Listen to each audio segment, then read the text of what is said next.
За 2000 одоо энэ 26 оны үйл ажиллагааны төлөвлөгөө дээр одоо орлогыг бүрдүүлдэг гол бүтээгдэхүүн болох нүүрсийн үн 2025 оны эхний улирлын байдлаар бол өмнөх оны үеэс 40%-аар бол буурсан байгаа.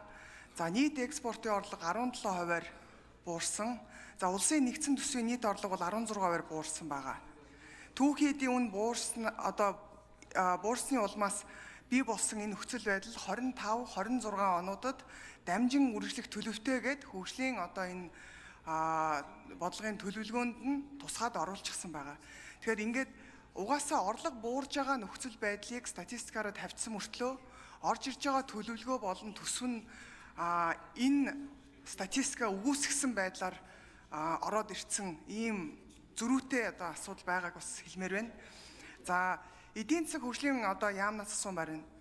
Шинжлэх ухаан инновацийг тэргүүлэх салбар болгон хөгжүүлнэ. За одоо байгаа дотоодын нийт бүтээгдэхүүнд эзлэх хувийг 0.5% байлгана гэж байна. Угаасаа статистикийг харах юм бол бараг дунд чинь өөрөө 0.5% л зарцуулалт хийж байгаа. Гэсэн мөртлөө энд нэг асуудал байгаад байгааг би ойлгохгүй байгаа. Боловсролын яамд ихтэй сургууль нь харьяалагдаад байдаг. Тэгсэн мөртөө эрдэм шинжилгээний байгууллага нь эдийн засгийн хөгжлийн яамнасаа эрдэм шинжилгээний байгууллага мөн гэсэн чиглэлээ баталгаажуулаад байдаг. Мэдлэг бүтээж байгаа газар нь өөрөө хөрөнгө оруулалт хийж R&D буюу энэ судалгаа хөгжүүлэлтийн ажлыг хийдэг юм уу? За энэ огт одоогийн байдлаар бол эдийн засаг хөгжлийн яам энэ эрдэм шинжилгээний байгууллагаас ямар ч гарсан судалгаа мэдлэг хөгжүүлсэн одоо мэдээлэл датанууд өрөөсө гараагүй. Шинжлэх ухаан технологийн одоо арга хэмжээний зардлыг харах юм бол үндсэндээ бараг 24 онд нийт 70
эдийн засгийн хөгжлийн яамын хямглан гишүүний асуултанд хариулъя.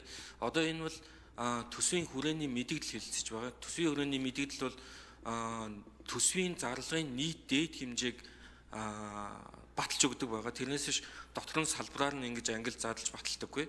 Мөн урсгал зарлалын төр гэж бас задлж баталдаггүй байгаа. Тэгэхээр таны асууж байгаа асуулт бол энэний дараа хэлэлцэгдэх жилийн төлөвлөгөөнөөр яг хариулагдах боломжтой. Тэгэхээр энд орж ирсэн ажлын хэсгийн хувьд бол таны асуултанд шууд хариулах боломжгүй байна. За даваа сарын дарга нэмж хариулт өгье. Гишүүдээ нөгөө жилийн төлөвлөгөө хамт хэлцэж байгаа болохоор та нөгөө жилийн төлөвлөгөөний асуултууд ярьж байна шүү. Энэ төсвийн өрөөний мэдээлэл чинь нөгөө төсвийн тогтвортой байдлыг хангах үзүүлэлтүүд дээр ярьж байгаа байхгүй. Жишээл зардлага гэхэд хөрөнгө оруулалт гэхэд шинэ боломж хэд байгаа юм гэдэг дүнгээ тавиад тэгээд төсвийн зардал нь дотоодын нийт бүтээгдэхүүний хэдэн хувь байна гэдээ ингээд тавьчихсан байгаа. Тэр одоо 9 сарын үзүүлэлтүүдийн хүрээнд төсвийн хүрээг бол баталдаг. Тэрийгээ бид нэр яриад байгаа юм. Тэрнээс биш одоо яг наривчлаад ингээд бүр хөрөнгө оруулалтны хүрээр бол одоо ярьсан зүйл бол байхгүй. Ерөн зөв яг авто тэр мантхай гишүүний хэлээд байгаа шиг нүүрсний үнийг бол харин 75-80 ам доллар гэж ингэж авсан юм билээ. Одоогийн байдлаар бол нүүрсний үн яг ийм хэмжээнд байгаа.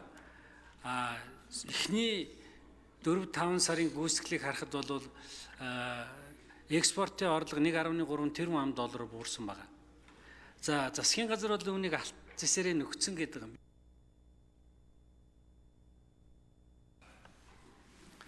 За. Минь дөрийн мантхай гишүүн тодруулж сууя.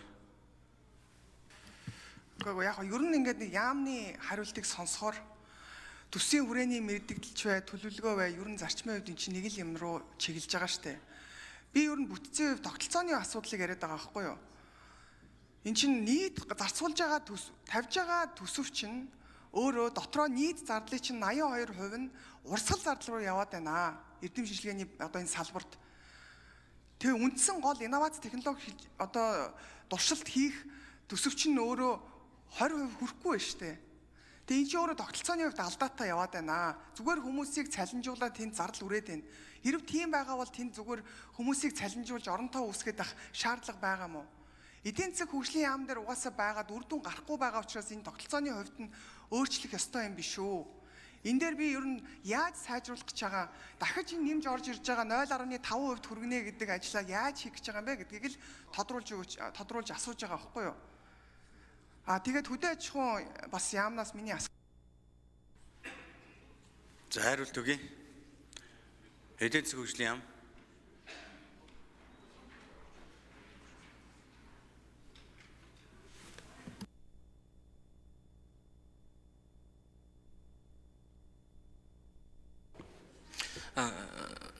Миний хариулт адилхан л байна гişүн. Энийний дараа яг ажлын хэсэг дээр салбар хариуцсан асуудал хариуцсан төрийн нэрийн бичгийн дарганаар яамны төлөөлөл газрын дарганаар орж ирнэ. Яг тэр үед яг энэ тогтолцооны асуудал дээр яг холбогдох хариуцсан үнэн тодорхой хариулах байхаа гэж бодож байна. За төсвийн байнгын орон дарга даваа сарын дарга нэмэлт хариулт өгье. Яг зүгээр яг энэ бүтцийн асуудал байнгын орон дээр хөндөгдөөгүй л дээ. Зүгээр би гишүүн асуусан учраас бас хариулж өгье. Дараагийн яг энэ хөрөнгө оруулалтын асуудал энэ төр яригдэхээр бас хөрөнгө оруулалт чинь шинжлэх ухааны урсгал санхүүжилттэй болсон нэг хамаарлаг болчиход байна. Тогтолцооны хувьд буруу байна гэдэг нь бол би бас үнэн байх гэж бодод байгаа юм. Шинжлэх ухааны технологийн сангаар дамжаал ингээд урсгал зардал санхүүжүүлэл тэнд нэг хэдэн эрдэмтэн тэнд нэг хэдэн академичд ингээд сууж байгаа байхгүй юу? Хөдөлж байгаа юм байхгүй, өөрчлөгдөж байгаа юм байхгүй.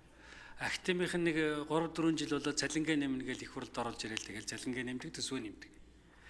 Тэгээ ийм зүйл бол байгаа бах. Гэхдээ энэ бол нөгөө төсвийн хүрээний мэдээлэл дээр хөндөгдөх асуудал бас яг эхний хилцүүлэг дээр бол болох байсан юм. Тухайн үед нөгөө одоо сайд нар нь яг байж байгаа үед нь бол та нар одоо энэ асуудлуудаа яаж бүтцийн хувьд яаж шийдэх гэж байна гэж. Одоо болохоор нөгөө оруулж ирсэн эдийн засгийн хөгжлийн сайд нь чаалга. Тэгэхээр ер нь цаашдаа энэ 25-27 оны төсвийн төсөөлөл